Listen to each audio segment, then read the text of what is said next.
અમેરિકામાં gas station ચલાવતા ગુજરાતીઓ સાવચેત રહે, કારણ કે હાલના દિવસોમાં મેગ્નેટ દ્વારા ડીઝલ ચોરતી ગેંગ એક્ટિવ થઈ છે. આ ગેંગ સેમી ટ્રક લઈને આવે છે અને પાવરફુલ મેગ્નેટને પંપ પર ચોંટાડી દઈ મફતમાં જ આખી ટેન્ક ફૂલ કરીને નીકળી જાય છે. ફ્લોરિડામાં જ હાલ આ પ્રકરણમાં 5 લોકોની ફેલોની ચાર્જીસ હેઠળ ધરપકડ કરવામાં આવી છે.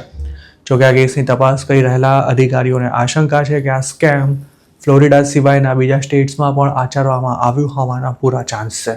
ઇન્વેસ્ટિગેટર્સના જણાવ્યા અનુસાર સેન્ટા રોઝા કાઉન્ટીમાં ડીઝલ ચોરવાના કેસમાં જે 4 લોકોની ધરપકડ કરવામાં આવી છે, તેઓ ફ્યુઅલ પંપના કમ્પોનન્ટને મેનિપ્યુલેટ કરવા માટે મેગ્નેટનો ઉપયોગ કરતા હતા. આમ તો ફ્યુઅલની ચોરી કરવા માટે આચરવામાં આવતી આ એક કોમન મેથડ છે, પણ ફ્લોરિડામાં પહેલીવાર તેનો આટલા મોટા પાયે ઉપયોગ થયો હોવાનું બહાર આવ્યું છે. તપાસ અધિકારીઓનું કહેવું છે કે ફ્યુઅલ પંપ પર મેગ્નેટ લગાવ્યા બાદ ચોર ગેંગ પેમેન્ટ સિસ્ટમને બાયપાસ કરી મફતમાં ટાંકી ફૂલ કરી નાખતી હતી. જોકે તેમની આ કરતૂત સર્વેલન્સ કેમેરામાં કેપ્ચર થઈ જતી હતી, જેમાં અનેક સેમી ટ્રક ડ્રાઈવર્સ ચોરી કરતા દેખાયા હતા.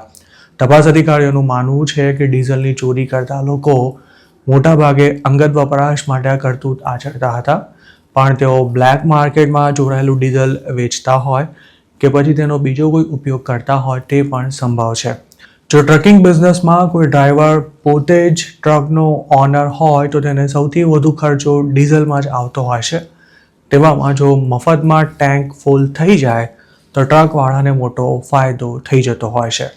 અમેરિકામાં હાલના દિવસોમાં ડીઝલના ભાવ પણ ખાસા વધ્યા હોવાને કારણે તેની ચોરીના મામલા પણ વધી શકે છે.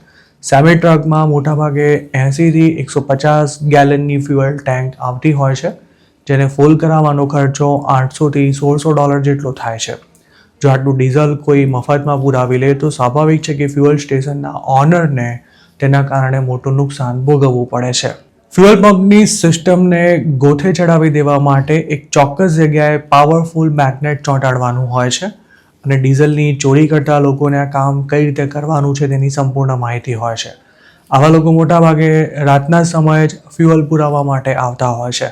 તપાસ અધિકારીઓનું માનવું છે કે આ કેસમાં આગામી દિવસોમાં વધુ લોકોની ધરપકડ થવાની પૂરી શક્યતા છે, કારણ કે અનેક ગેસ સ્ટેશન્સ પર આ રીતે ચોરી કરવામાં આવી છે.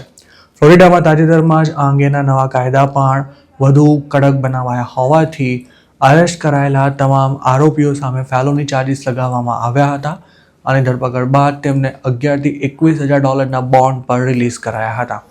જોકે ઘણા કેસમાં ચોરીની જાણ જ ન હોવાથી તેવા મામલા હજુ સુધી બહાર જ ન આવ્યા હોય તેવી પણ શક્યતા છે. જેમ અમેરિકામાં મેગ્નેટથી ડીઝલની ચોરી થાય છે, તે જ રીતે લોકો કાર્ડથી પેમેન્ટ કરવામાં પણ અવનવી ટ્રીક લગાવીને ફ્રોડ આચરતા હોય છે. હજુ ગયા વર્ષે જ આવા એક કૌભાંડનો ભાંડો ફૂટ્યો હતો, જેમાં ફ્રોડ કરનારા પિન નંબર એન્ટર કરે ત્યારબાદ પેમેન્ટ સક્સેસ થયાનો મેસેજ આવી જતો હતો, પરંતુ પૈસા અકાઉન્ટમાં જમા જ નહોતા થતા. અમુક ગુજરાતી બિઝનેસ ઓનર્સ અને ખાસ તો શિકાગોના ગુજરાતી પણ આ ફ્રોડનો શિકાર બન્યા હતા.